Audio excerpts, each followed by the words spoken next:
Some of the neighbors here said that they did not want to go on camera specifically because they don't know the family, but now, in the aftermath of these events, they fear to go on camera to be identified. Stephen Cates is a former classmate of Jared Loughner. Stephen, as we try and piece together the puzzle, who is Jared Loughner? What can you tell us about him? He was off. He always seemed off. He wasn't able to connect with people the same way most others can. When he spoke, it would often seem disconnected, and people weren't able to understand where he was coming from. What we've all been reporting now is that obviously the school bounced him, where you, Pima Community College.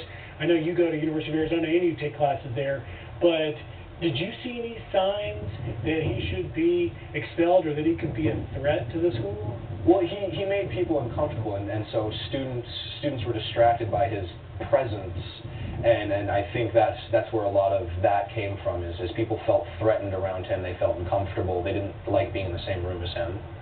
Was he a bully? No, I never saw any bullying. What was your out-of-class interaction with him? I'd see him at a picnic table on campus, and I'd stop by and I'd sit and I'd chat with him for a little bit. I'd show him what I was working on as far as writing went, and I'd ask him what he was working on. It was just pretty mundane.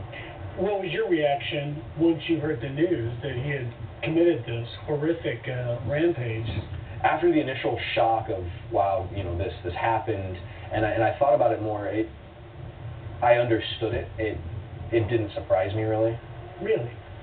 He made people uncomfortable. People felt threatened about him existing, and when someone gives off that air as powerfully as he did, it's hard to be surprised when something like that actually happens. So he projected, is it fair to say, projected a bit of an aggressive or a passive-aggressive demeanor? Well, he clenched his fists a lot in that, and like white-knuckling his fists, just sitting at his desk, grinning. And so that did feel aggressive, and he worked out, so he had a little bit of muscle tone, and so, yeah. Passive-aggressive or aggressive? Well, aggressive, he wasn't aggressive toward anyone, but he gave off an aggressive feeling, if that makes sense. Looking back now, do you feel like maybe he was a bit of a ticking time bomb? Something may set this guy off? Yeah, and that was probably part of why people didn't want him around, because people weren't sure when the fuse would be gone. We are here next door to Jared Loughner's